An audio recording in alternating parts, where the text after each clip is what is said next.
Okay, started recording on my end. Excellent.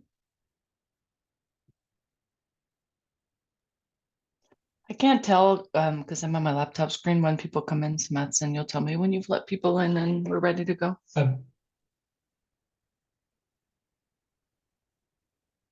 Absolutely, Beatrice. And if you can just activate your camera, that would be great. Thank you. Mm-hmm.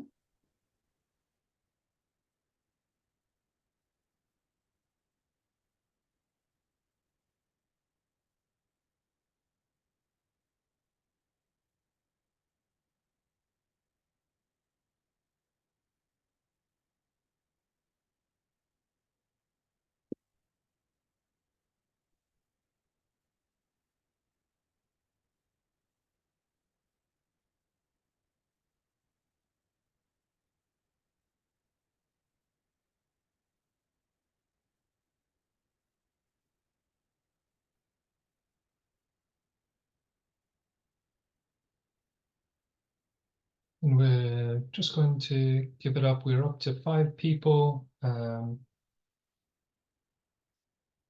am going to give it 30 seconds and then open up the waiting room.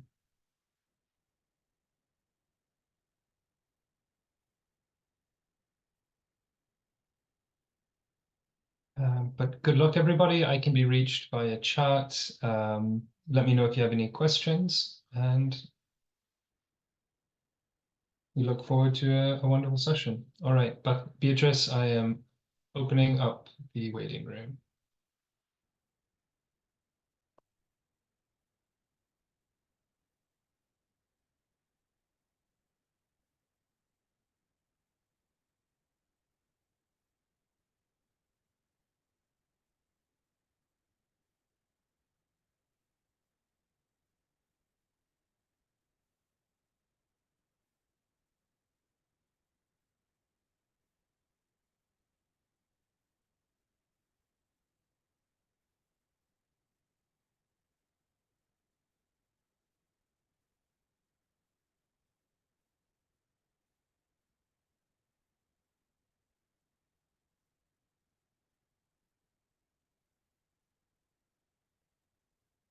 OK.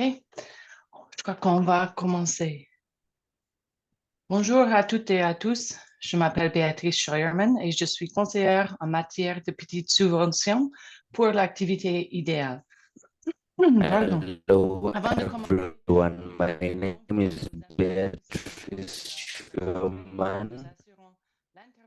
I am in charge of the Vous pouvez le faire en cliquant sur l'icône interprétation en bas de votre écran Zoom. Elle ressemble à un globe. Et en sélectionnant l'anglais, either English or French, and you are asked to mute original audio if there is background noise interference. It's important for everyone to select a language, so please select English or French, whichever your preference is. This is our program for the meeting. We'll start with the introductions, which we are already doing. We'll then give you a general overview of the Pause and Reflect toolkit.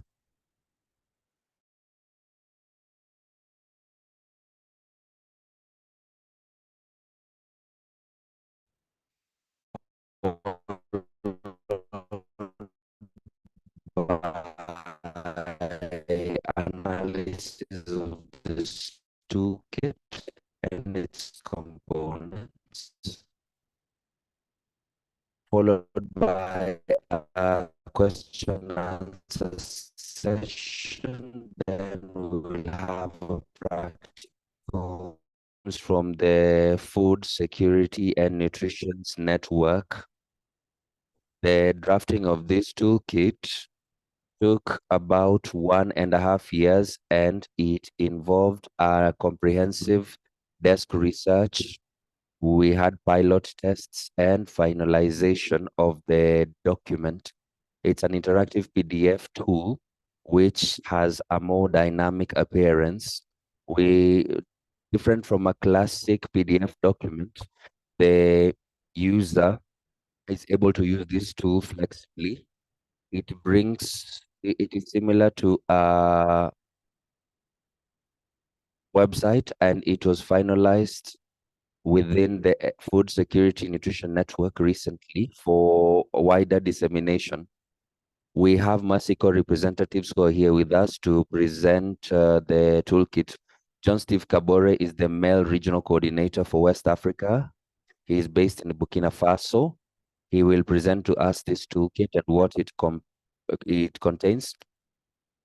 Florence Randari is also a program advisor within Mexico. She'll support Steve and she will answer all questions concerning this toolkit. Then we have Mary Gottmeisen, who's the main director, Mexico HQ, for monitoring, evaluation, and learning. She was highly instrumental in the creation of this toolkit. Before giving the floor to John Steve Cabore, we would like to do an interactive survey in order to know more about you, dear participants, as it has been launched on your screen. So the first question, have you ever participated in a pause and reflection activity? So yes or no, you should see the question on your screen. Respond with either yes or no. And question 2, if tomorrow you were asked to plan for a pause and reflect activity for your program or organization, what will be your degree of confidence? The first option will be very confident, it will be a huge success. Number 2, rather confident, it will be the case, but it will be a bit disorganized. That's the risk. 3, not confident at all. Where to start? Thank you for filling in the answers to this interactive survey. Then we continue. We are waiting for you to give the responses. And then we're going to look at them.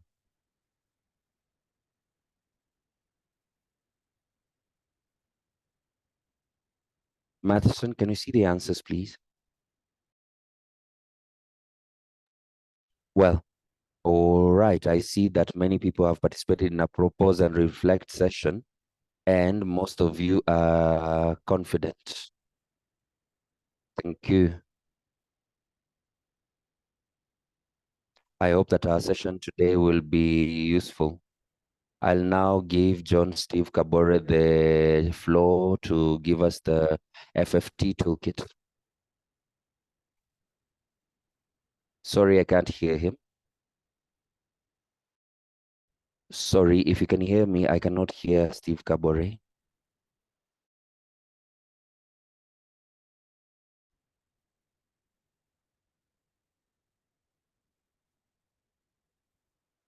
Right now, it's okay. The sound is back. Sorry about the earlier mishap. I would like to thank the different participants who found the time to join us today for this experience sharing session, as well as information sharing on our toolkit called FFT Food for Thought Toolkit, which has partially been introduced by my colleague Beatrice. Thank you, Beatrice, for this initial information that you've shared with the audience. When we speak about a Food for Thought toolkit, the question most times we will ask, why was it necessary to create this toolkit, and what good will it do? So let's go back to the history around it. There was an understanding that there are programs that are done without any systematic learning, and we know that it is learning which enables us to improve what we have already started and to enable us to have a better guidance on other future activities to implement on the ground. Learning is therefore a key component. And when a program does not have a systematic learning component, it becomes difficult to attain the required standards. Within this perspective, this is where the toolkit was developed. It was drafted in order to help fill in the gaps that were there in terms of learning needs. Before getting into the heart of the matter, it's important that we can harmonize our different understandings on some key concepts. When we speak about pause and reflect, it's important to understand certain technical terms such as CLA. CLA means collaboration, learning, and adaptation. It comes from the USAID CLA program. It's a concept that was implemented by the US Agency for International Development to mean all practices that improve adaptive management. Adaptive management is to use proof that is gathered during implementation of your program, and based on this evidence that has been gathered, you can better improve the implementation of the said activities. Collaboration, learning, and adaptation is important because right now we work in projects that are community-based, and before any implementation, you need to go to these community members, consult them, know their needs, and it is this dynamic that is part of CLA. After collaboration with community members and participants, we will then give them recommendations in terms of the interventions that we need to implement. When we implement an intervention, there are certain things that will be well done, others will not be well done. So whether the implementation is for a brief period or not, we have lessons and we need to learn from our implementation. That is what comes to the L component. Finally, after learning from the implementation, we need to be able to adapt. That is the A component. It is now, that is the object behind CLA, collaboration, learn, and adaptation. Next, you have FFT, food for thought, in French, MAR. Food for thought is defined as a set of steps, tools, and guidelines for organization of a pause and reflect session for programs that is evidence-based. When you speak about pause and reflect, you need to be able to sit together, discuss, and then see what works well, then find solutions collectively to remedy the situation, which is the pause and reflect we are talking about. The pause and reflect session is a section of learning and adaptive management. It gives us time to look at what we've done, how we've done it, if it was well done, if there are things that need to be corrected. That is the session we call pause and reflect. You take a pause in implementation of your activities. We reflect, we analyze together to see what we can correct to make us move forward better. When we speak about FFT toolkit, food for thought toolkit, we need to know to whom is it destined for.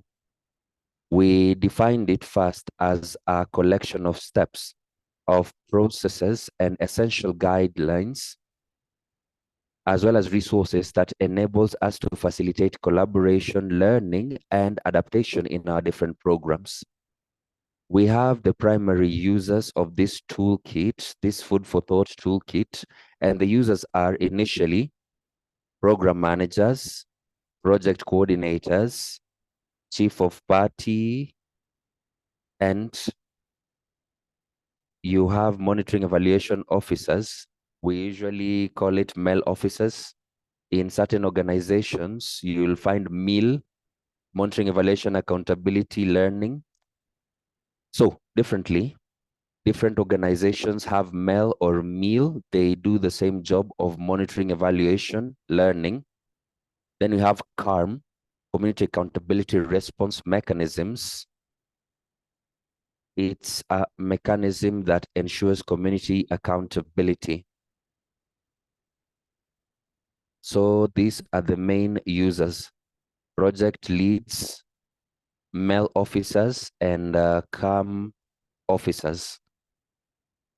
From these primary users, we add secondary users to the list. And who are they?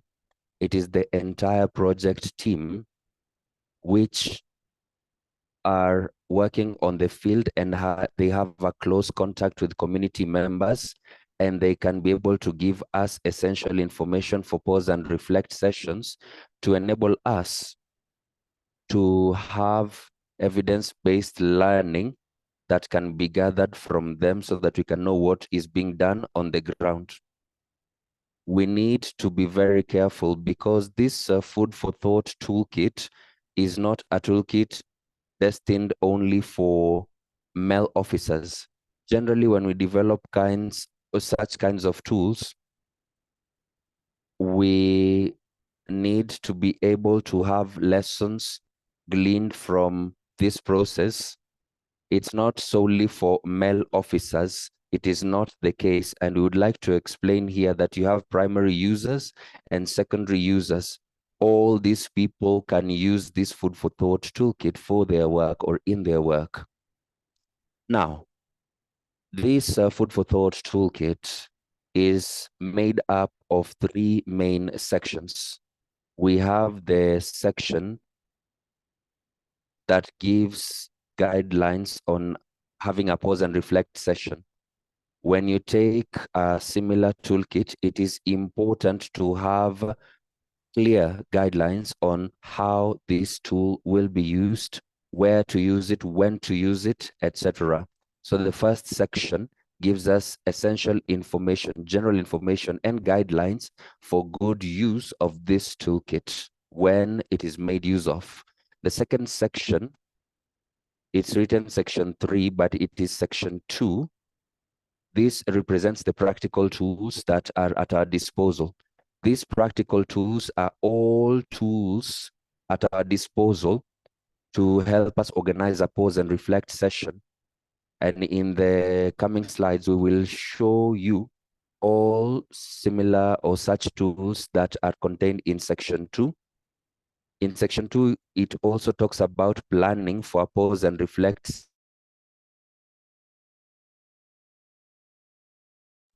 How to organize one and how to conduct monitoring. When you organize a pause and reflect session, you need to be able to document all things that are happening and to the best possible way, improve the other sessions that will come. So in summary, these are the 3 main components of the food for thought toolkit. Right now, after presenting to you the main section, we now move to the practical tools, which is the second section of this FFT toolkit. The practical tools, as we said, are divided in 3 main categories. First category is preparation of the workshop. Second category, implementation of the workshop. Third category is monitoring and follow-up of the workshop. You will see that each category that is presented to you here today contains a certain number of specific tools per category to enable you to deal with the category comprehensively, starting with preparation. When you want to have a pause and reflect workshop, you need to do good planning in the preparation phase, starting with having a planning structure. We have a template, an FFT planning template that is included here in the slide. This template is a PDF document that is really intriguing, and we'll present it to you so that you can see what it has, to be able to guide discussions, to tell people what you're going to discuss about, who you'll invite, and such information. After the first planning phase, the second step in this first category is to choose a facilitator.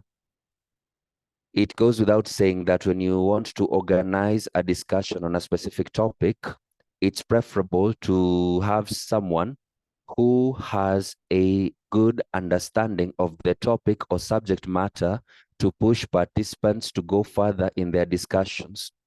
On this, we have a guideline on selection of facilitators to be sure that the person who will be chosen to manage or lead the workshop is someone that will enable us to have feedback on the different discussions that will take place during a pause and reflect session.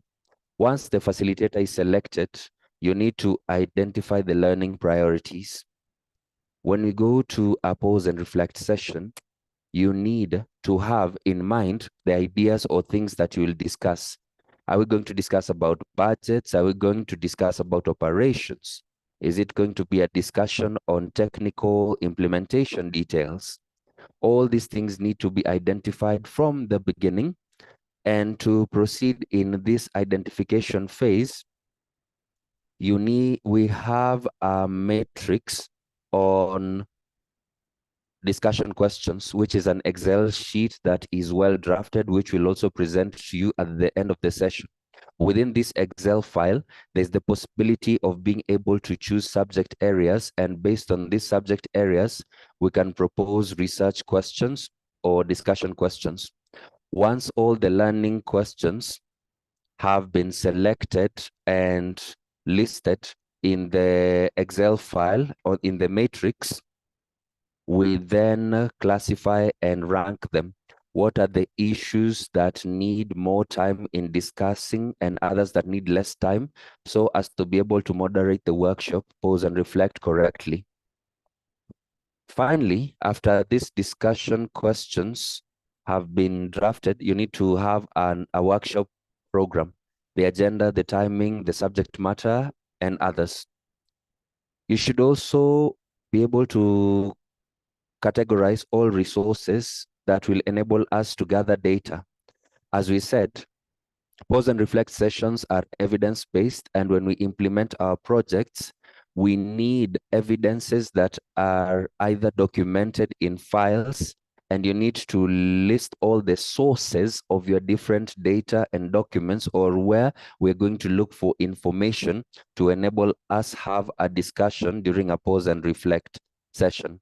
And you have templates that are put at your disposal to be able to help you detail the data you'll gather, then suggest on how the data will be presented during your pause and reflect session. Finally, to end with the first category of preparation for pause and reflect, there is an invitation for participants. What are the things that you will need to pass as messages, and if it is aligned to the work they need to do? There's also the question of how to monitor what is going to be discussed. This, in summary, is what is contained in the first category in preparation of a pause and reflect workshop session. We now move to the second group of tools at implementation stage. We now prepare the workshop and we want to have it implemented. And you need to have a comprehensive program for the workshop. What will be done, what time will be taken, what will be discussed, will you have breakout rooms? This is the comprehensive workshop program to the participants. What will be done?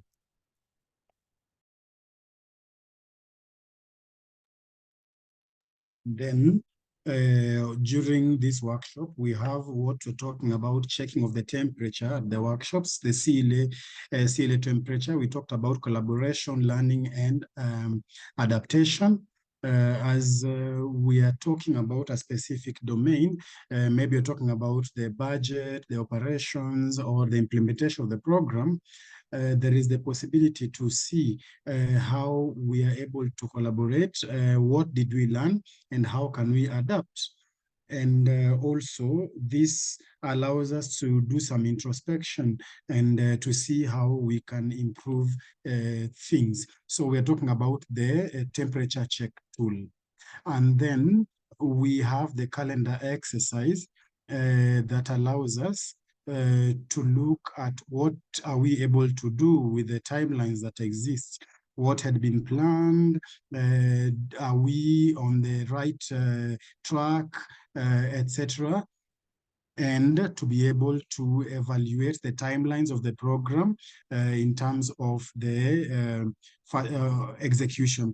And then we have the SOA model. SOA comes from English, strengths, opportunities.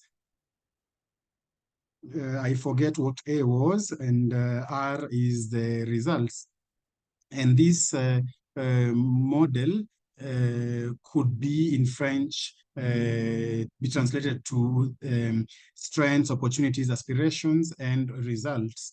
And this is some sort of SWOT analysis that we can work on and which will allow us to be able to evaluate our implementation. Where do we have weaknesses? Are there the right dynamics that we can use for implementation? And for this also, we have a PowerPoint that you can use to present in detail. We are still at the same level. So with SOA, we have discussion guides, which will give us orientations on the different elements that will be defined when we are resuming, for example, on what basis do we do discussions, and how we can take a final decision. And after all these discussions during the workshop, then it is important that we are able to put together all the lessons that we have learned, and we put this into one document. And here we have the template for lessons learned. And this will allow us to be able to arrange all the information in a hierarchical manner of all the lessons that we were learned during the workshop, and we will be able to share this with the structures of the organization. And once we have finished this this workshop, sorry, then we will have to evaluate the workshop itself. So the workshop evaluation is an important tool because it allows us to know how it was organized, if it was appreciated, and if there are elements that could be improved on in the next workshop that will be organized, so that we can be able to correct or to be able to rectify. So just to summarize, we have seen all the tools for preparation for a session, and then we have seen all the tools that we need for implementation, and now we're going to see all the tools that we need to do for follow-up or for follow-through. So we have, first of all, the action plan that has to be established, and of course these ones have to be planned in advance. So we have to plan the next action, and once we have planned the action, we can say that we have a tool to use that we will use to be able to do this with the people who are in charge, to be able to create an action plan. And on the basis of this planning that we'll have done, then we shall look at whether it is necessary to have other documentation that should be done. So this is what constitutes the follow-up, and also it is the end of the presentation of the practical tools that we have within this toolkit for pause and reflect. So we have all the tools for the preparation phase, the implementation phase, and the follow-through, and which have been summarized here. The tools that for preparation help us to identify the priorities for learning and also to prepare information. And they help us to be also to prepare the sources that we're going to work on, the sources of data, the sources of documents that we will need to be able to put together the information needed. And this prepares us, within this toolkit, we have all the orientations for this particular action. And then we have the part of the implementation where the tools allow us to do an analytic, to put in place an analytic framework with the implementation of the SOA. And this is an analytic framework that allows us to know what did we do well, what didn't work, what can we improve, and we will see this together. And also we will look at all the tools that allows us to be able to document all the lessons that we learned. This means all the lessons that we learned on the ground. What did we do? What can be done differently? What should be stopped? What should be improved? Or then we have the follow-up. So we have the action plans, and these are all the tools that we need to be able to improve the implementation of projects. This leads us to the analytical tool of SOA. So in SOA, we have the forces, opportunities, aspirations, and results. This is a tool that is already in the toolbox, and which will help program teams to be able to evaluate their forces or their strengths during the implementation of the projects. When we talk about the strengths, we are talking about what works well. So we're talking about success. What did we do well? And if we did something well, why did this work? What are the factors that contributed to this success, or the success of this activity, of this program? And that is when we're talking about the strengths. And then we have the opportunities. The opportunities refer to how are we able to make things different or better? This again depends on the evaluation per sector, and depending on the zone of intervention and other elements that are concerned with activities that we're doing. And we are able to see what can we accelerate, what can we improve in terms of the projects and the programs that we are carrying out. And this tool is going to help us to analyze these potential opportunities. And then we have the results. When we're talking about the results, we're talking in terms of the observations of what we are able to obtain. On the basis of what we obtained, what was observed, what was documented by the program staff or partners, and how can we move on now to improve the different elements that we were able to document in terms either qualitative or quantitatively, and especially with the input of the participants and the program team. And then we have the aspirations.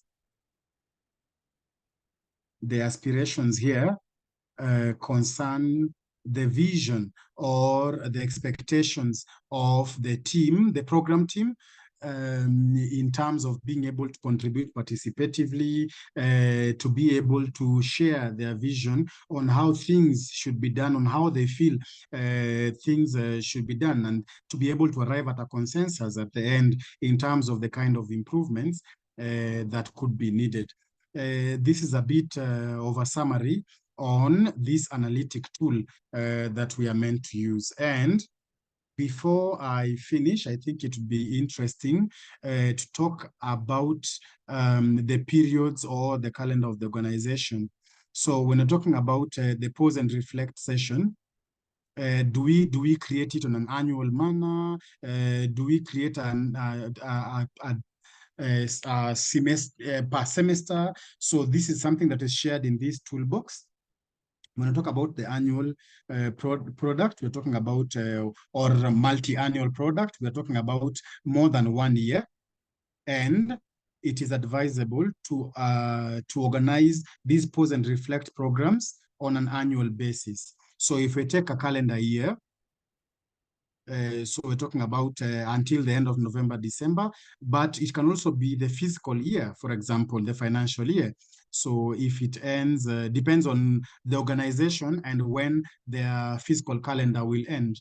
And then we have a 1-year program or within 1 year, and which is most advisable is that these pause and reflect sessions be organized towards the end of a program in a 1-year cycle. So we can make it on the end of the second semester of the program, for example. And finally, we have programs that last less than 6 months, like emergency projects, and it is proposed that we organize the pause and reflect reviews maybe after the action. So we're talking about after action review. And this after action review will be some sort of a quick evaluation of the actions that were carried out on the ground. And after that, we'll be able to organize a pause and reflect session. I'm going to finish this presentation on the FFT and the toolbox for FFT. Thank you for your attention. And if you have questions for me, I will be happy to answer them. Thank you once again.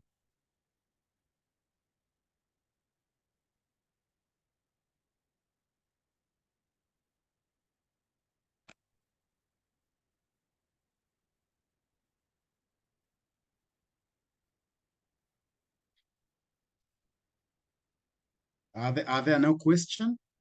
Normally we say when there are no questions, maybe we didn't understand or it was too well explained. So I don't know. Maybe you can check questions. Bonjour, I think it was very well explained. Thank you to you.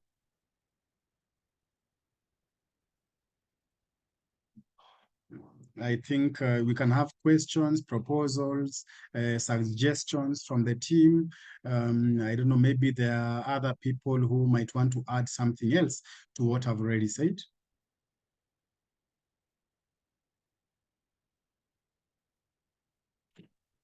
Hello to everyone. Hello, this is Alishina.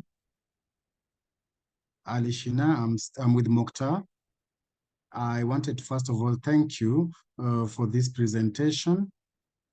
And like you said, the document is very well explained. It was very interesting. And maybe I might just want to know one other thing. Maybe you can give us the difference between, sorry, I have a,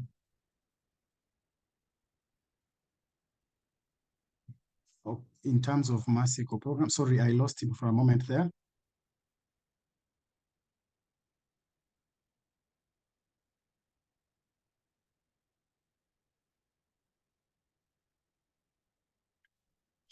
I think we did not capture the whole question. I'll give an answer according to what I heard. The question you're asking is to know what is the difference between the FIPA and this is the Masiko specific program, and this the FFT toolkit. Is this your question? Yes, exactly. Yes, so I'm going to try and answer the question, but we have Tom Charles who is here. I think he'll be able to bring some additions to my answer. When talk about the FIPA, is that it is part of the minimum standards of Masiko. So this is one of the important elements. So generally, all the programs that are put in place by Masiko must undertake this final evaluation of performance, which we call FIPA. And this is like a final evaluation for projects. And this is done at the end of the implementation of a project, internal performance. So what we have seen with this toolkit is that it is something that is very interactive. It can operate at all levels of the project. So it is not necessary that we stop everything. So we can already look at what is being done and look at what we are able to correct or improve. In terms of the FIPA, when you're doing the evaluation with FIPA, we are generally on the aspects of implementation. But with this toolkit, we can decide to evaluate only one domain of the implementation. And we're going to see that together. We could be looking at the results, we could be looking at the logistical aspects, and we could focus on one single element and work on that element in terms of evaluation. I could say that is as much as I could say that. And Tom, I don't know if you are in a position to add something in terms of the differences between the FIPA, FIPA, and this toolkit? I think you've explained very well, thank you, the difference between the two, and I want to take a lot of time because the FIPA is something that is very specific to Mexico, but we can consider that it is similar to a final evaluation. But don't forget that the food for thought toolkit is supposed to be used all along the life of the program, and we can use it in a more detailed manner for questions, for example, where we need to exchange. We can exchange, we can use it with information that is coming, new information that is coming, whether annually, monthly, or regularly. Thank you, Steve, for having explained the difference between the two. I think that you've explained the bigger difference. Like I said, pause and reflect food for thought tool are conceptualized to be useful all along the life of a program, taking into consideration the needs, the questions, the training needs, which are always evolving regularly during this period. Thank you. Thank you very much for that answer. I don't know whether we have another question. I can see that we have some questions being written in the chat. In terms of participants, do we have another question before we enter the questions that are in the chat? I think we still have a few minutes. So with the questions that are in the chat, Laurent Mavinga, I can see that you have asked us a question. How can we align this pause and reflect with the learning agenda? So what I wanted to say is that the pause and reflect sections should contribute already to your learning agenda.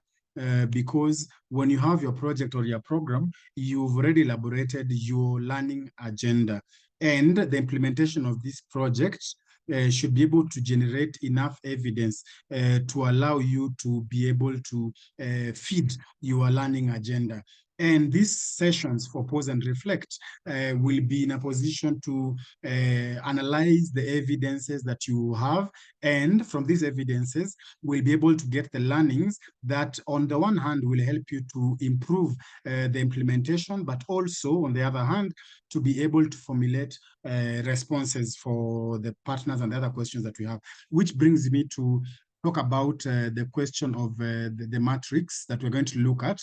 In this matrix for questions for research, it is possible for you to formulate questions from which you want to get answers for learning.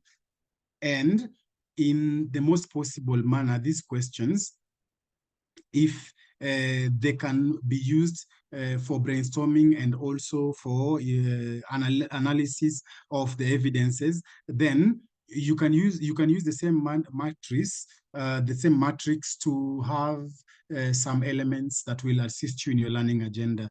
I think that is the answer that I can bring to Laurent's question. I don't know whether from the technical team there's someone who wants to add something to what I've just added, what I've just answered to Laurent. Okay. Okay, let's stay with the chat. For annual projects, can we not do pause and reflect sessions during the trimestral program meetings? I think I would throw that question to the team. I don't know if there's someone who wants to try and answer this question. Can we not at the same time do pause and reflect during the trimester program meetings? The quarterly reviews, sorry.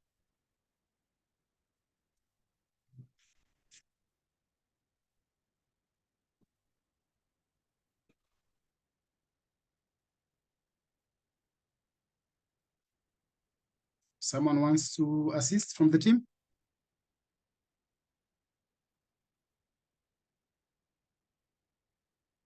No. Okay, Tom. I think it depends largely. The simple answer is yes, it can be done quarterly, but depending on the size of the project or the program, if it's big, then the time you will need to prepare and execute such a session could be a bit heavy. So if you're going to do it quarterly, maybe you might want to concentrate or limit yourself to certain elements. If it's a small program that does not is not a long-term program or does not have too many sectors, then maybe this one can be done entirely on a quarterly basis. But for bigger projects, I think it would be better to focus on reduced sessions because it can take time. And I think the next question asks the same thing about how much time can it take to prepare a pause and reflect section, and how many days do we have to put in place to realize or to come up with this particular session. And I think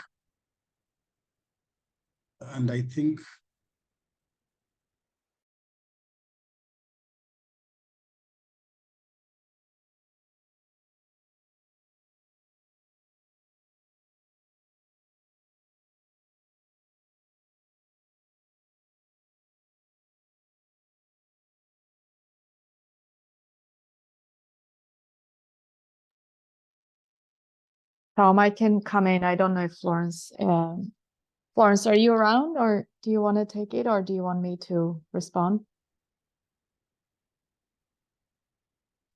Sure. Yeah. So it really depends, and I typed it also in the chat. Tom, I'll go slow if you want to help me translate. Sorry.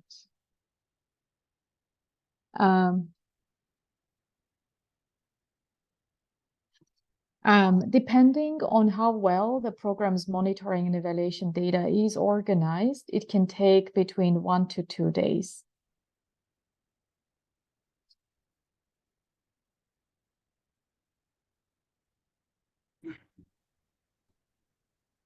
Okay. Tom, kindly note that we have interpretation, so it's being interpreted. Thank you. And then in some cases, I usually we allow 1 day just before the workshop itself to prepare small group facilitators. So that may be an additional half a day or a day. Again, depends really on how skilled the team is on facilitating small group discussions.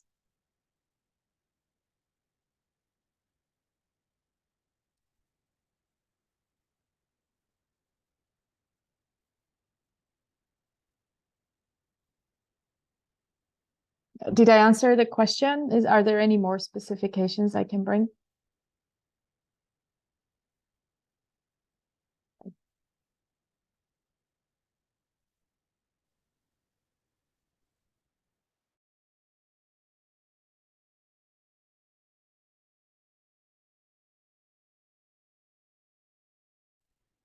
What I'd like to add on what Mary has said is in terms of the implementation, when you're organizing the session of pause and reflect, we can take between 1 day and 1.5 days for organizing this workshop. What is proposed is if we take 1 or 1.5 days, then we can work up to 8 hours. That is a half day. If we work on 3 half days, maybe, then we can work on 4 hours per day. And if we work on 5 days, then we can work on sessions of 2 to 3 hours per day. I think this is when you're talking about the implementation or putting in place of the workshop. This is what I wanted to add on what Mary has said. I'm seeing that there are no more questions in the chat. So in terms of the participants, I don't know whether there are other questions that you'd like us to handle. If not, then we will move to another stage of this meeting. I think it's good. Then I suppose that it's okay. So right now, what we're going to do is to present to you two tools that have come from the FFT toolkit. And it's the question matrix for learning and for planning. So allow me to share once again my screen so that you can see what I'm talking about. So this is what the tool looks at. It's an Excel sheet. And in this Excel sheet, in terms of the first column, which I'm going to zoom into, you're going to see we have what we call the performance components of the program. And these are the components that are presented to you and which could be the basis for your discussions. For example, you have here the timing. Number 3, you have the results. And in number 5, you have the integration of protection analysis and integration of gender, age, and disability. Number 6, we have what concerns the coordination, humanitarian and management.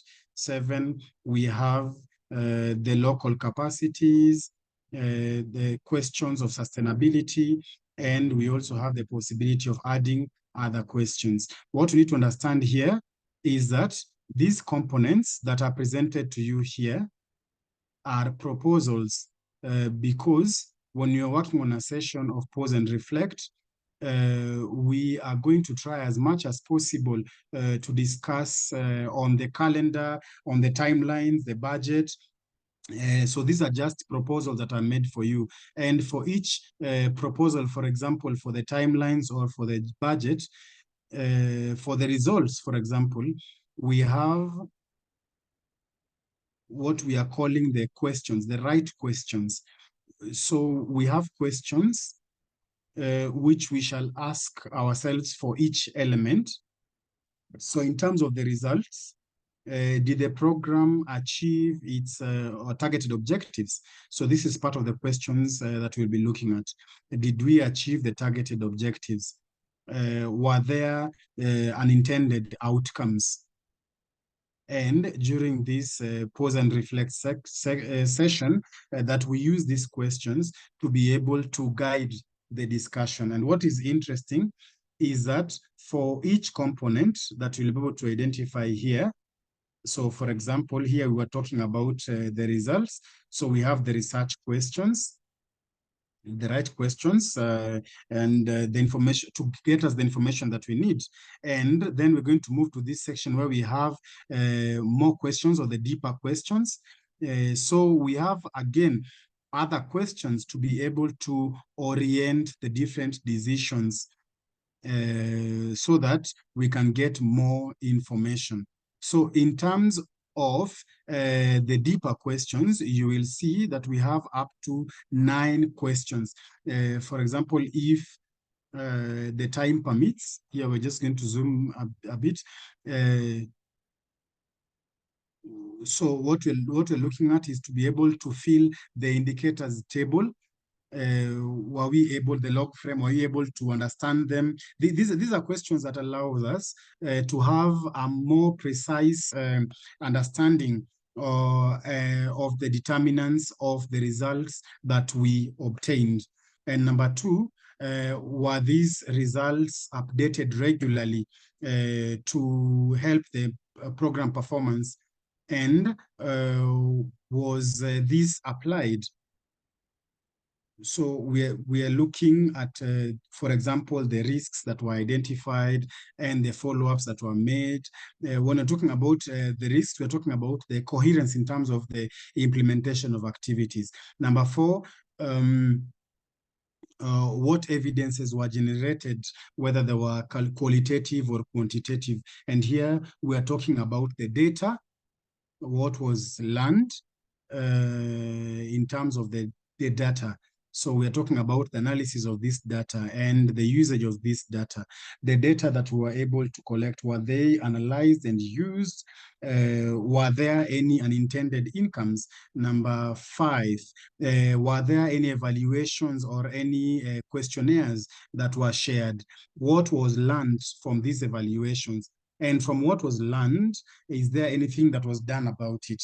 So you can see we have a whole box of questions to help the team that is going to work on this, to see what was well done, what was not well done, what can we improve, and this is what we are talking about, a pause and reflect section, to be able to sit down and have a discussion on these different elements. And then we can come back to the main page. And in terms of, on top of these questions, then we have the possibility to look at or to be able to put together all the sources that we found in each domain. So, for example, we have the sources that came from the planning phase, when you're planning the training or the project. And then after we implemented, during the implementation phase, then there are other sources that came. For example, the IPTT reports, for example, the surveys that we were able to exploit.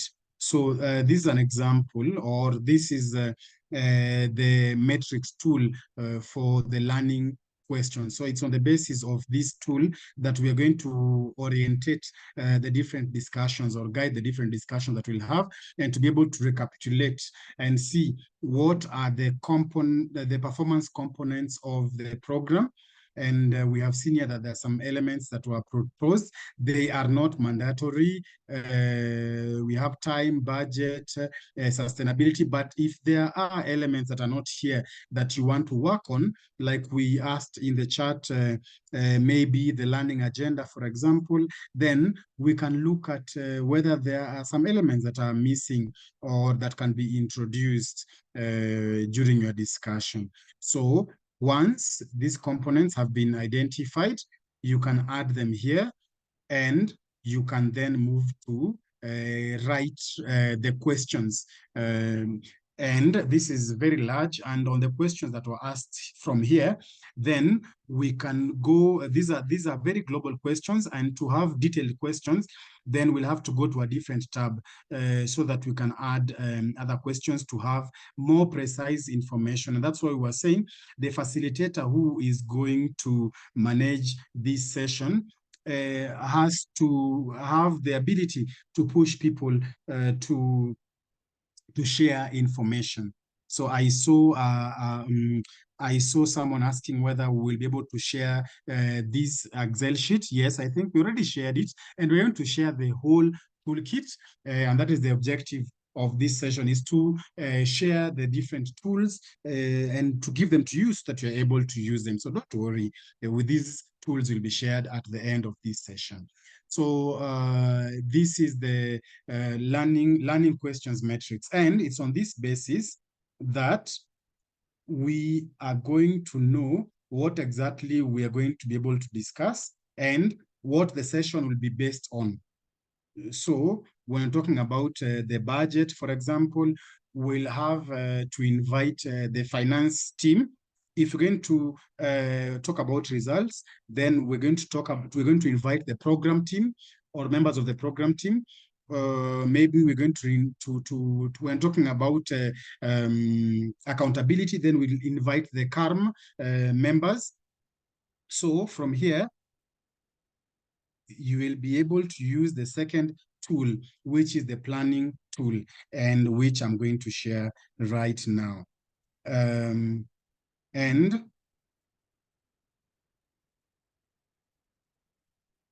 so the planning tool is a template for, there's a planning template in terms of FFT planning. So from the questions that you were able to identify in your learning questions, you're going to know what kind of people are going to participate in this session. So what is their profile? And here we have the first page of the planning template, and we'll have general information. So we have the program name, and you have very general information. And what is interesting for us here is the second page of this template, which will talk about the second group of participants. So when you're talking about the Excel table, we're going to define the second group of participants. For example, when you're discussing, we're going to invite people from the finance team, we're going to invite operations team. When we're talking about implementation, we'll invite another team. So this group will be put here in this table. So we have the first group, second group, third and fourth. And for each group, we are going to list the different participants.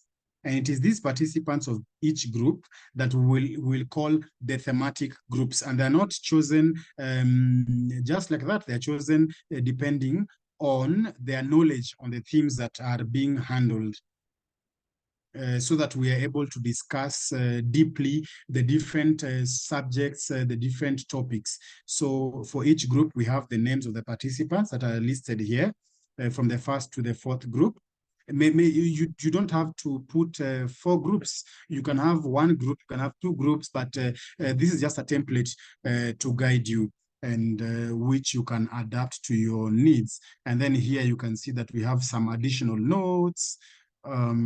We can put some comments in terms of what we'll have worked on. So this is the planning model. And in terms of the third page, we are talking about information to help in better planning. And this information, we are not going to spend a lot of time on it.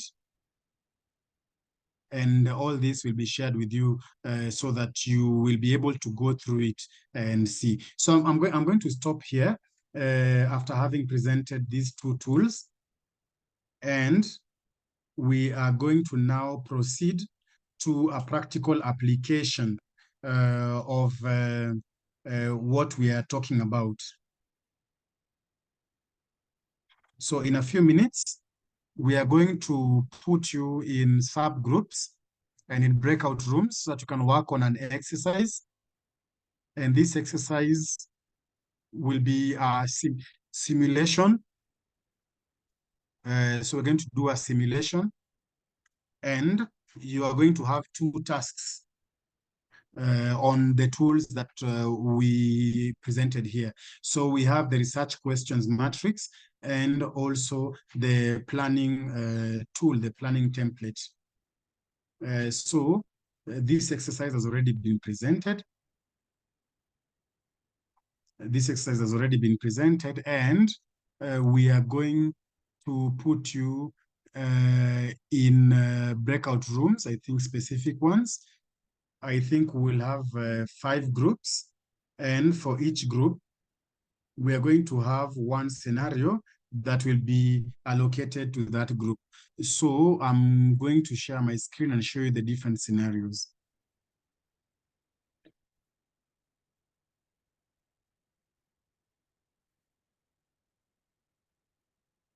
I hope that my screen is visible.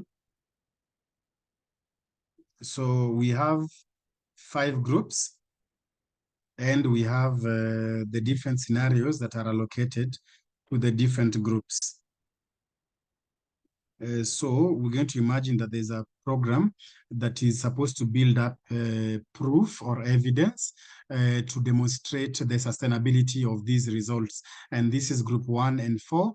And in the chart, we'll be more precise on the different members of the groups. And then we have the second scenario where we're talking about the program has to improve its relations with local partners and the governmental actors, as well as the coordination between external offices. And this will have group 2 and 5.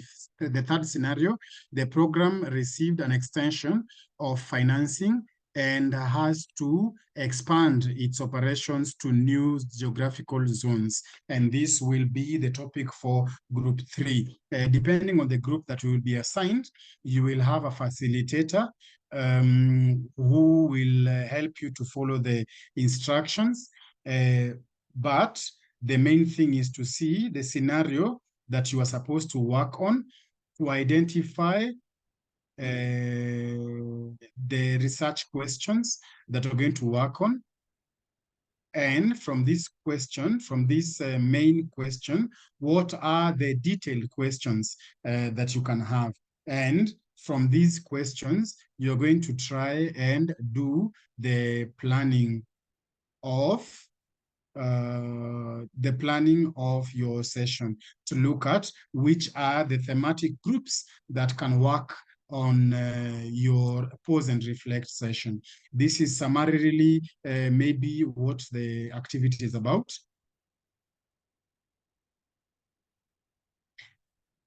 And from here, I will stop sharing the screen. And I think right now, maybe we will be assigned in our different groups.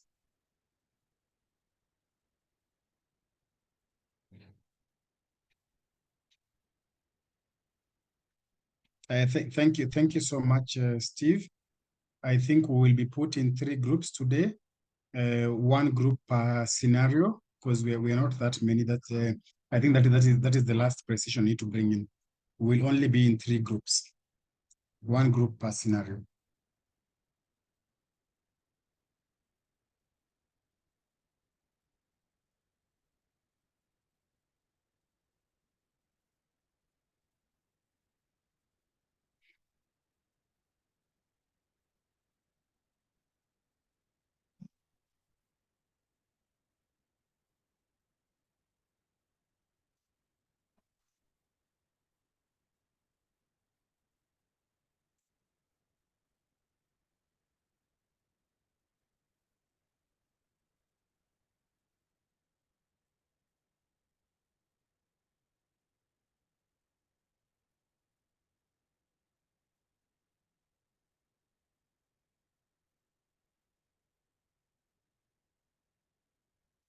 Just some other information. Another information is that we only have within this room. simultaneous interpretation So in this if you're room, here- this main plenary room. So if you have mixed groups here, interpretation will be provided.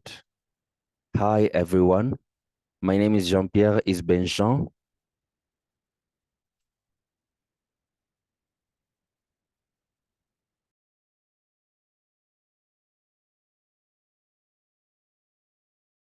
I am in charge of PYD, Positive Youth Development within Gaia. And it's within the gender and youth activity. I would like to share with you the link here.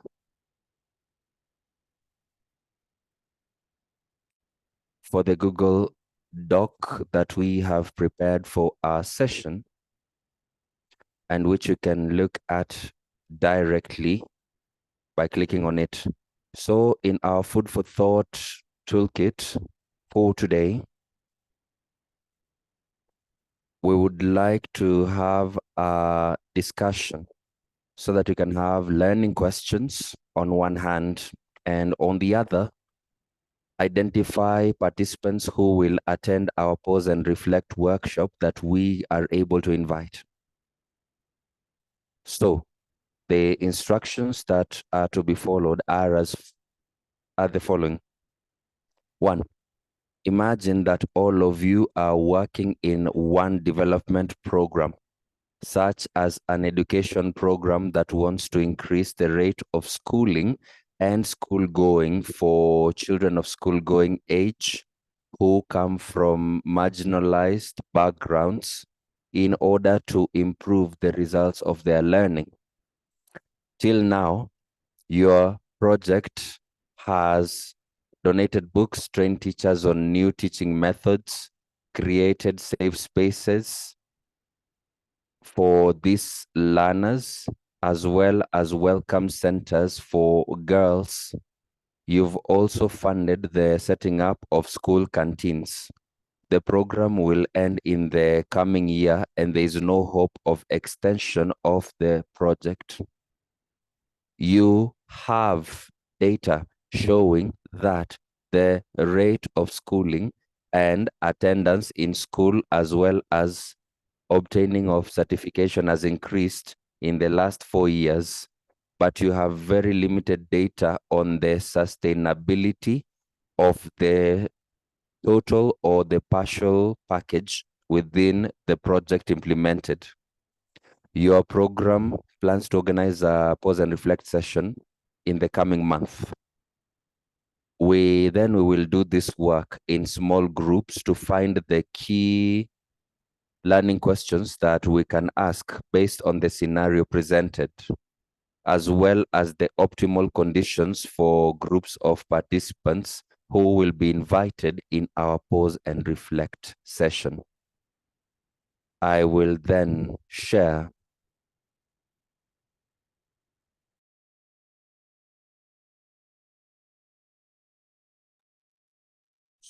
Sorry, something is appearing on his screen. He is trying to resolve it. I will share my screen so that we can see together the document I'm looking at. The first part for our discussion will be to identify a learning question, a key learning question based on the scenario that was described earlier. We will then discuss on 3 in-depth questions within our key learning questions that could help workshop participants to generate answers to the main question asked based on the scenario that was presented. I am sharing here with you the text of our situation, of our scenario. So books have been donated, teachers have been trained on new teaching methods, we have created safe spaces, we have funded the creation of school canteens, but the program will end in 1 year, and we need to present complementary evidence in terms of the sustainability of the program. In such a situation, what are the key questions that we need to ask? What is the key learning question that we should be able to develop based on this scenario? Do not hesitate to raise a hand up or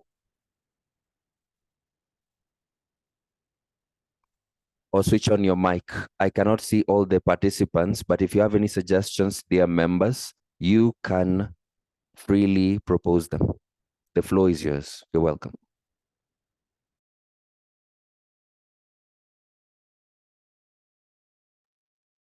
What would be a key learning question for the scenario that has just been described?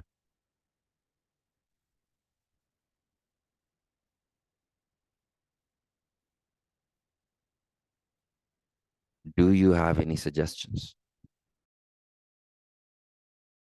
Do you have suggestions?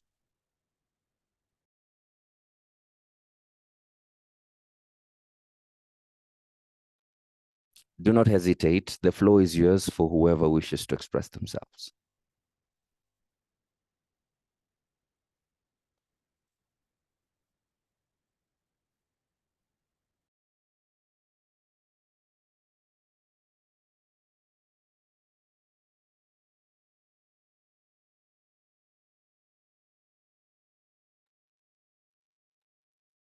So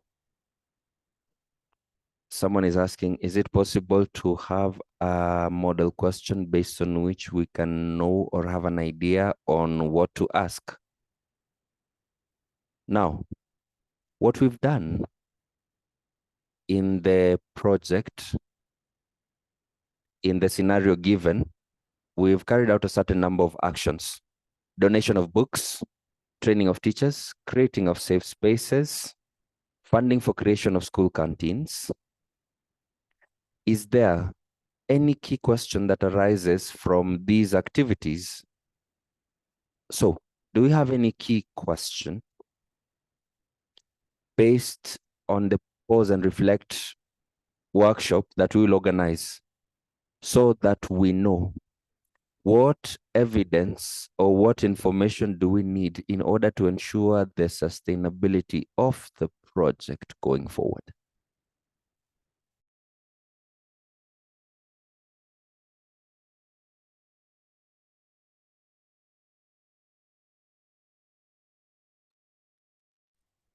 I personally think so. If I suggest something else, is that training of teachers is probably the most key point of entry. Without training of teachers, the other elements will not make sense. Are we in agreement? Is that so for the other participants?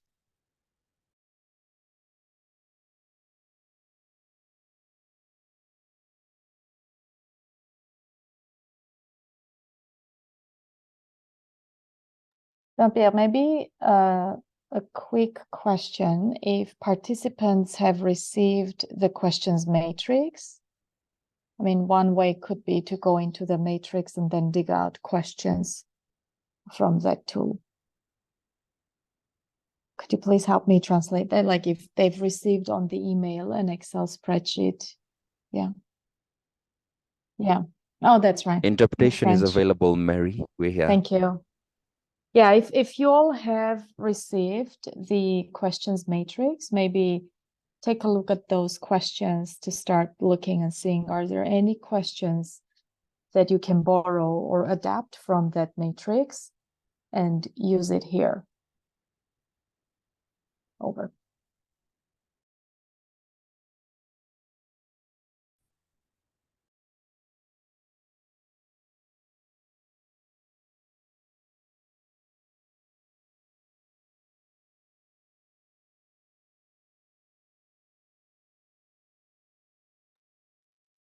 Are there individuals who are ready to take the floor?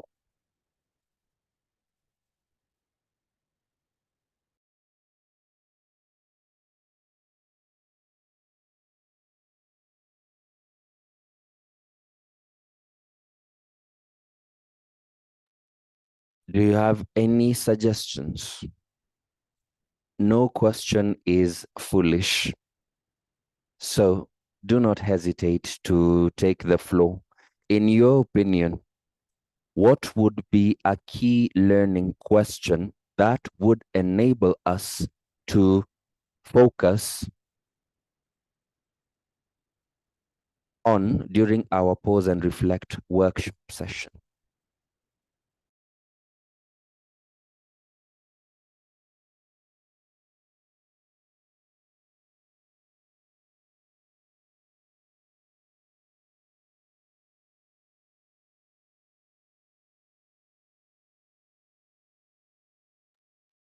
As I said earlier,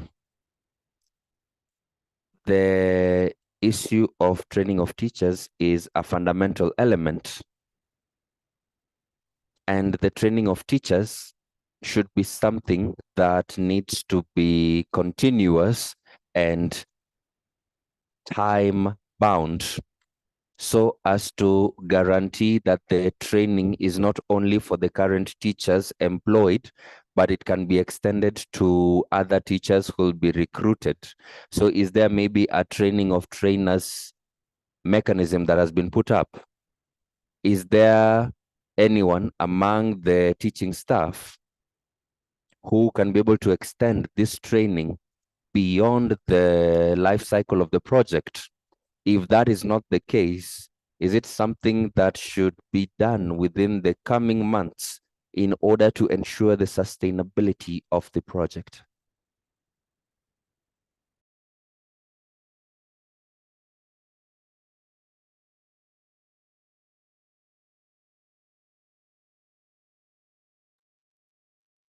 Hey, JP, I'm going to come in and make a suggestion if you don't mind.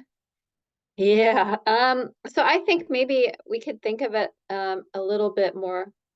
Somebody's put a question in there, but I'm just going to make a suggestion too. Maybe we could think of it a little bit more general and think, what evidence do you, a learning question could be, what evidence do you actually need to be able to know if something is sustainable? So that's a learning question in terms of to help guide what evidence you might need to collect in order to be able to show sustainability. That's a possible question.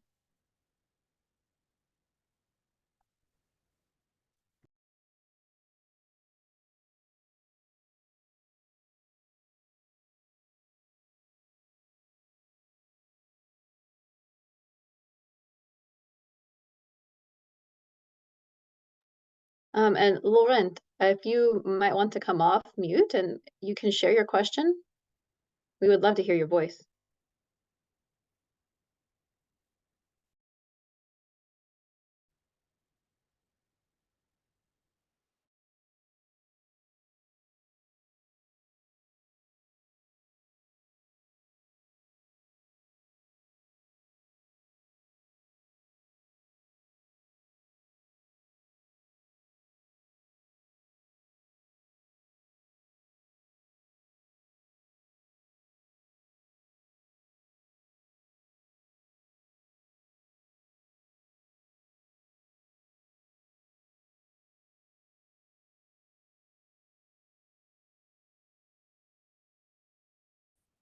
So he's asking, can the monitoring evaluation learning system generate enough data that can enable us to deal with the issue of quality of training for teachers? That was his question. Over.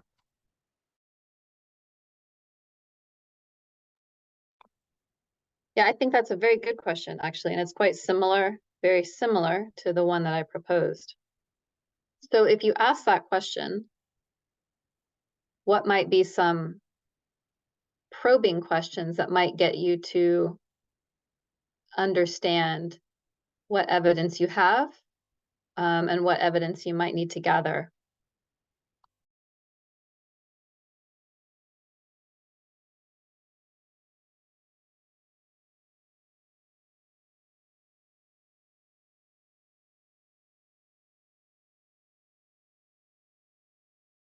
I think that you reformulated the question well. It has been well rephrased, and it truly corresponds to the idea or the perspective that I had initially. Thank you.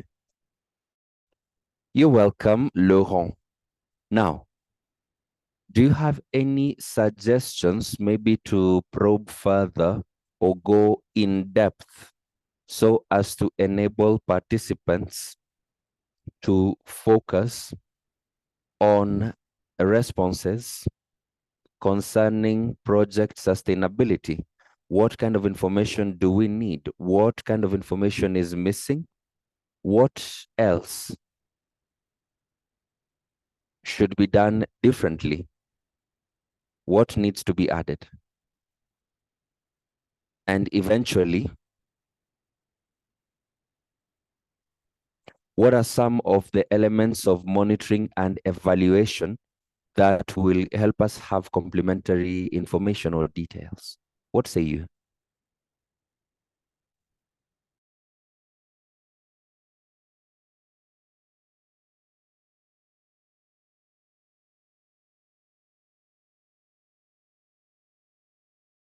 Laurent, you are welcome. And the others also are welcome if they would like to speak. All right. So maybe I can leave the others to also contribute since it's a brainstorming session. But if you have any ideas, we're also ready to listen. I'm still in the thinking process, if you'll allow.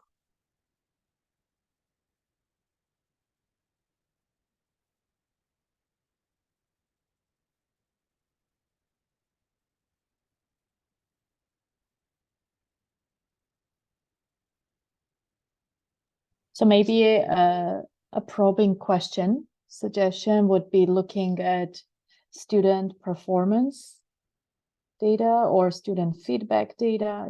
Is this training, if it's of quality, are we seeing improvement? And then in what areas, so that when you're looking at sustainability, you want to see sustained student learning outcomes. So in what ways is student performance improving based on, on teacher training?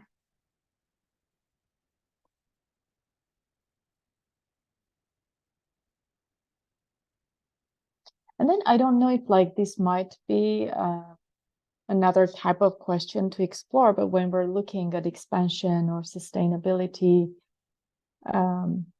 where are the teachers? Where are the teachers and where are the students? And are these, at the same place? So if looking at for example, conflict-prone areas, areas with emerging minorities, do you have teachers that represent those minorities, and will they support attendance? Or what kind of teaching practices beyond classroom, enable attendance or academic improvement? Some other thoughts?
Hello, yeah, and just to add, I think, to the participants, as we can see, I think the first question that Jenny raised around, what will sustainability look like? And then we had Lauren really speak about the quality of the work. So that can be looked at as just like one aspect, right? So we are asking about the quality of what's happening. And as you think through this as well, if you have other dimensions of sustainability, like Mary brought up the representation, which was very critical. But for you as an individual, if you think about sustainability, what are the different aspects that you can think about? So that could be very helpful as well.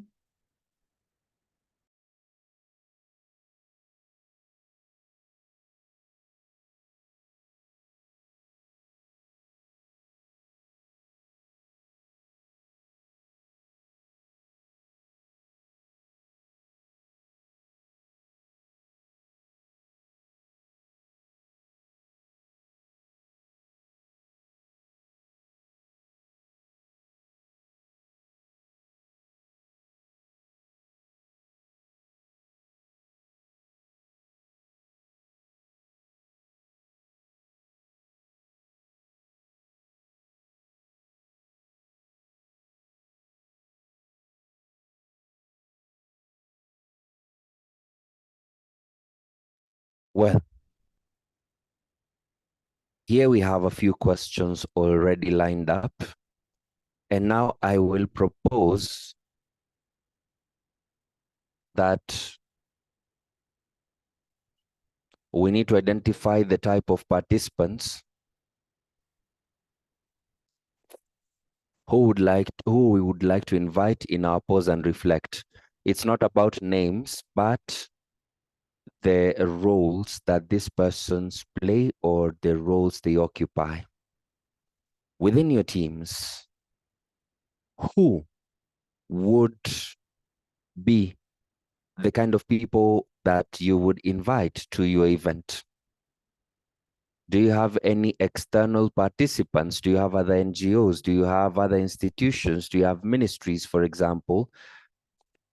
You can maybe think about this on the different types of people and the profiles of participants to invite at a pause and a reflect session in this specific program or scenario that we've just identified. We have 10 minutes. We also need to identify someone in the group who will present our findings and discussions during plenary when the rest come back.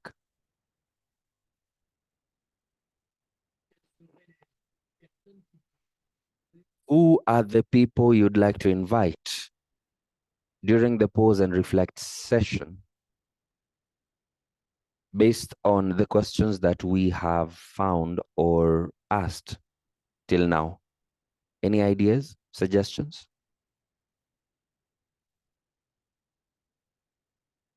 Jean-Pierre, if you allow. First, we need to categorize the different stakeholders. In my opinion, you have the project,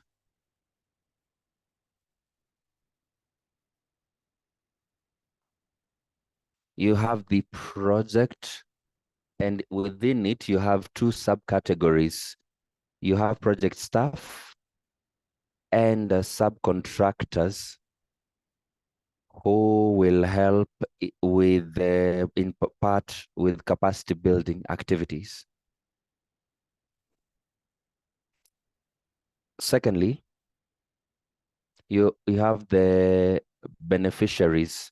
Masiko calls them participants. So we have project participants. And among project participants, one, you have the education lead or the education stakeholders. So you have the school management.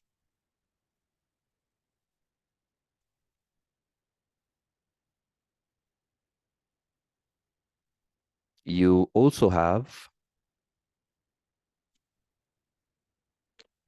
the heads of schools who are also beneficiaries of CLA.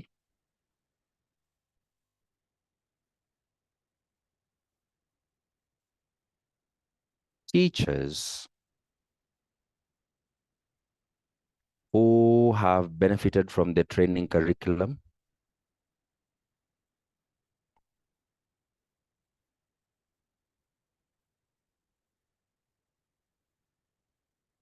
And then representatives of the Parents Association, the Association of Parents.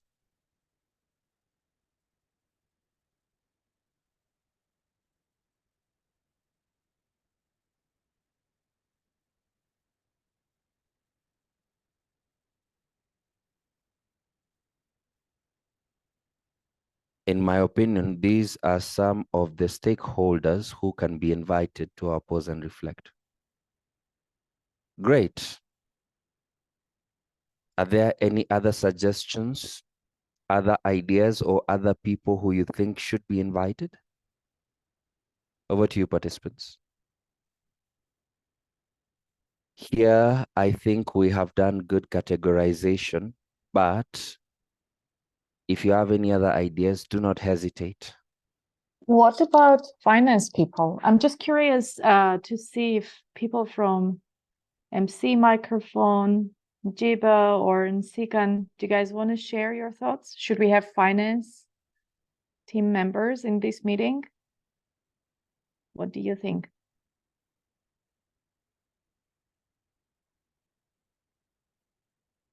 Finance or compliance? You know, these are functions, but should they be in this meeting? Like, should we invite them and why?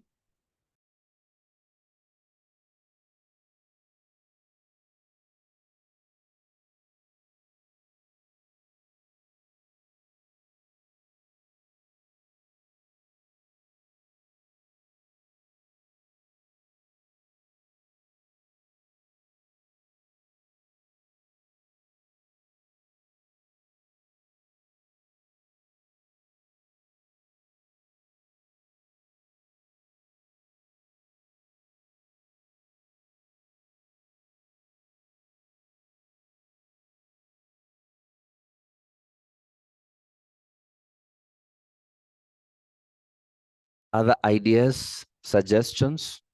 Do you have any opinion about the representatives from the finance department? Should they be invited? If yes, why?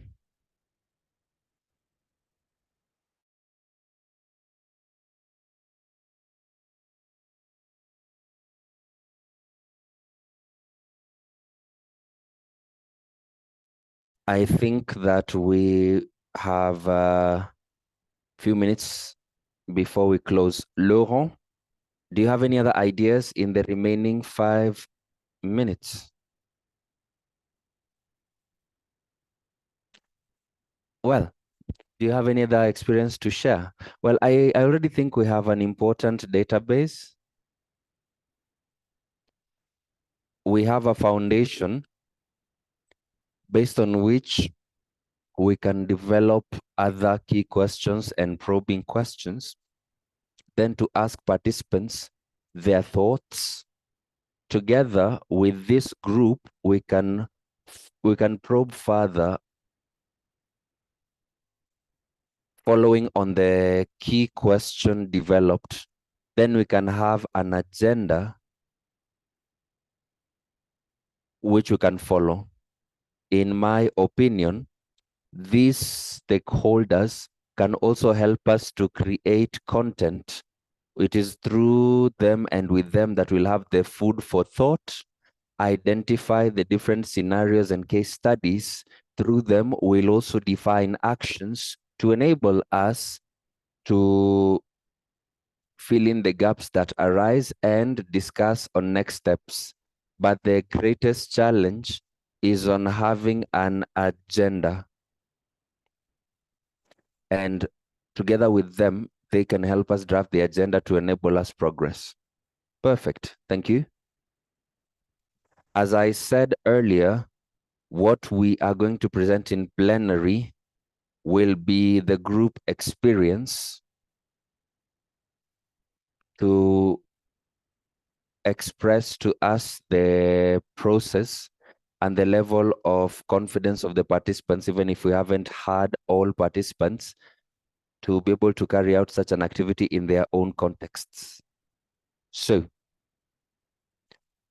do you think that you can organize a pause and reflect workshop based on these principles?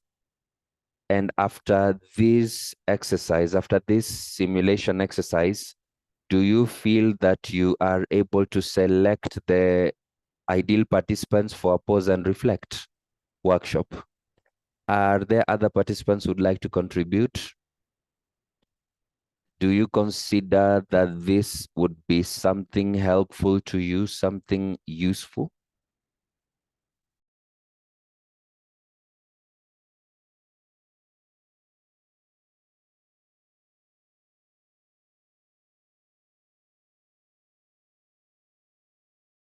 Jean-Pierre, if you allow. Yes, we can hear you, Laurent. Yes, you're right. And you're absolutely right. The information may not be insufficient in themselves, but they consider material that is important for us to use as discussions in plenary. I think that the other participants will join us shortly. Laurent, do you need other information from the other participants who haven't spoken so far? Or do you feel ready to make the presentation on behalf of our group?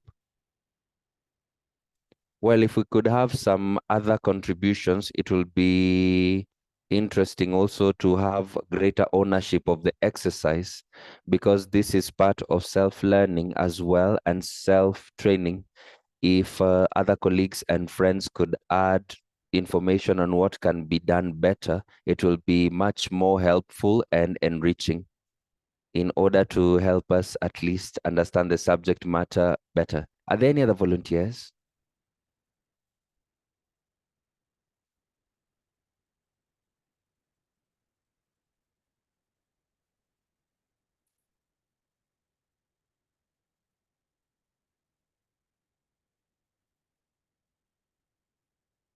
Well, if that's not the case, I see the others have rejoined us.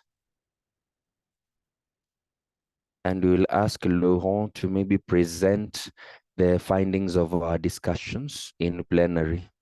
Thank you to all of you for your ardent participation.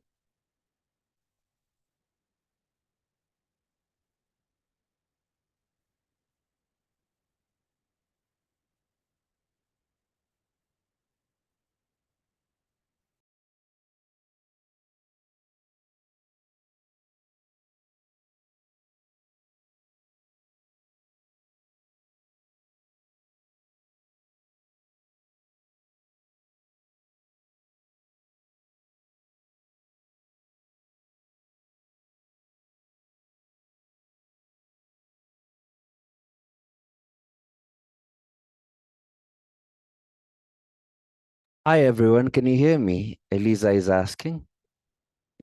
Yes, we can. Thank you. Thank you. Welcome back. My name is Elisa DK. I am an adaptive management specialist within the IDEAL project. Thank you all for your participation in the group work. I hope that this experience gave you a bit of familiarity of the steps to follow in this food for thought toolkit and how you can use it in your own pause and reflect sessions, which you will organize within your teams, programs, and organizations. We would like to hear from you now. How was the group work? How was the exercise? What for you was the identification process of identifying the key questions and the probing questions, as well as the decision-making process on the participants who you'll invite to your pause and reflect? Do you also feel ready to organize a pause and reflect workshop? Do you feel comfortable with the process of identification of participants in such a pause and reflect session? To start us off, I would like to give the floor to the rapporteur of Group 1 in order to give us their viewpoints. We want to hear from you.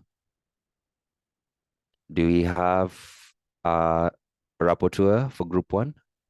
Laurent? Do we have anyone from Group 1 who would like to come on and to speak about their own experience?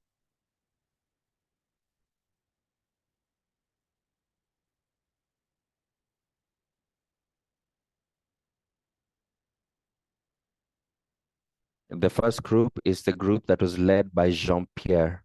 Do we have someone from this group? If not, we can move to Group 2 and then come back. Is there anyone who's ready to give us the presentation? Now,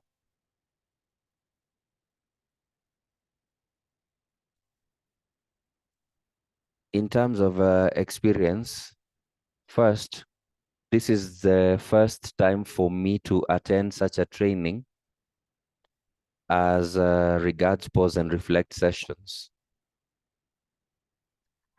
And given the presentations we've had and the tools that have been shared, this gives me an idea of what to implement in the current programs that we have. Then, with the exercise that we've just come from, and with the facilitation by Tom and Elisa, we understood better the application of some of the tools that have been proposed.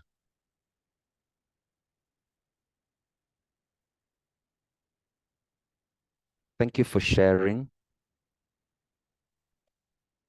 I am glad that this experience enabled you to be familiar with the tools being proposed. Is there anyone from Ibrahim's group who would like to share additional information? If not, we can move to the next group. This was the group that was led by Tom. If we have anyone as a rapport, oh, actually, Ibrahim was in Tom's group. If there's anyone from Jean-Pierre's group who would like to share their experiences, we can give them the floor. Well, I was in the group that was led by Steve. The experience that I gathered from this group work, first, it is also the first time for me to participate in this training. But the first point that I have retained is that you need a good facilitator for such a pause and reflect workshop to work. We need to have a good facilitator in order to give better guidelines, to lead people, and to give better instructions so that the objectives of the different exercises that are going to be carried out should be achieved. This has the idea of allowing us to have exchange among participants, to enable participants who within the program maybe did not have the opportunity to share their opinion, to be able to speak, to be able to share their experiences, whether on the field or elsewhere, to share it with others among staff or among project participants. It helps us to learn a lot of lessons. Then with brainstorming, it enables us also to capture a large number of ideas. Then we can select them based on the guidelines and the facilitation that will be done so that we can extract the most essential elements. Then we can be able to ask the right questions, which will then enable us to have a reflection on the true participants to invite in pause and reflect. It's a very interesting exercise. And I believe that in the preparation phase is where you need to do it with the entire team of the project, with the different team members, to see where you want to go, who we need to have in the workshop in order to have key lessons. Thank you. Thank you. All that you have said is really, really important. And the idea of intentionality as well as having the different stakeholders in the room is really significant. The questions we are trying to ask will guide us to know who's in the room and to see within our conversations and activities how we can structure the different interventions. And facilitation of such exercises is essential in order to be able to hear from different voices and viewpoints in the room. Thank you for this contribution. Do we have anyone else who would like to share his or her point of view experience based on the group exercise we've just done?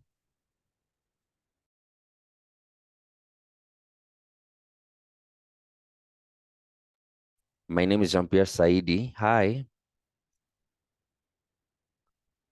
It's also my first time to attend such a workshop and to be able to use the tools that have been proposed. It's a really good tool because it enables us to probe further on certain key questions based on problems that may arise, and also enable the team to have the time to reflect.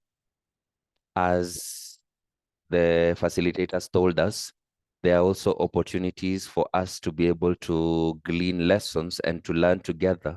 It was really important for me to participate in this, and I know that I can use it in the activities that we are implementing in our projects. Thank you. Thank you, Jean-Pierre. I'm really happy to hear that. Do we have any contributions or additions from participants? If not, I would like the Mercy Corps team, as the creators of this toolkit, following these exercises and following these thoughts and experience sharing, do you have any opinions to share? Do you have any additional advice or counsel to share for future organizers and users of this tool? I see Steve has raised his hand. Steve, over to you.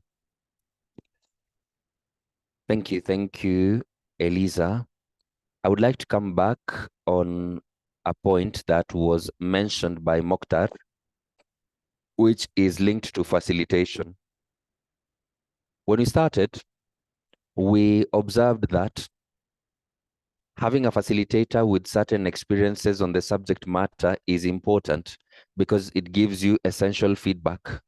In the beginning, my team and I, we had wanted to have a discussion within the team and then receive feedback from them, but it was a bit difficult. It did not move us in the right direction. And when I changed the approach, we obtained further information and feedback from the project team. So the step of facilitator selection is a key step if we want to have precise and clear feedback to help us to move forward. Thank you.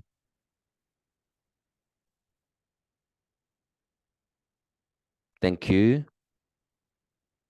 I see Mary and Florence also have raised their hand. I don't know who'd like to go first. Florence, maybe? I'll go. Let me go, and then I'll hand off to Florence before my computer collapses. It started issues with camera. Thanks so much, everyone, for the discussion. I think one lesson I learned very quickly early on is the importance of preparation and the importance of using the program data in these discussions. So the framework itself is around strengths, opportunities, aspirations, and results. And when you facilitate those, in order to use the data, you need to prepare a little bit, gathering the data, organizing it, running it into the questions. So those are kind of helpful tips. And the toolkit has some tools that can help you get organized. So dig in there, download the tools and work through them, and reach out to us if you have any questions as you use those. Thank you. I'll hand over to Florence for more tips. Thanks, Mary and Elisa. Yeah, just to add on what Mary said and Steve, I think we have a lot of tools that can help you, especially with the preparation. So utilize that. And then I think one tip that I would like to share, especially when you're thinking about learning questions, I know that can be a bit difficult, but one of the things that has helped me is really to look at just look at your program. Where are you at right now as a program? What type of information do you need to help you, right? So if you're still doing, implementation, either you are in the second year of a 5-year program, maybe you're thinking more along the lines of adaptive management. You're trying to think a lot about key interventions and trying to see what is working or what is not working. So I would encourage you to just really think about where you are as a program and why you think that learning is important at that time, and what type of information would be beneficial to your program, right? And then try and work backwards to try and gather some of the learning questions. The learning question matrix has a lot of examples, so I would encourage you to download that and look through them, and feel free to adjust them based on your needs. We also have one of the tabs. It has ideas on how to prioritize. I think there were questions around how long does it take. So it can take a lot of time, really based on how many learning questions you have, how big your program is, but you can also decide to prioritize and just focus on what is important at that particular time to your program.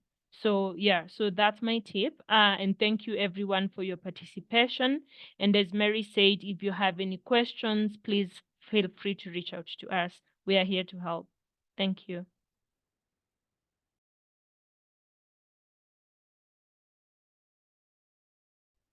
Thank you, Florent. Thank you, Mary and Steve, for these final comments.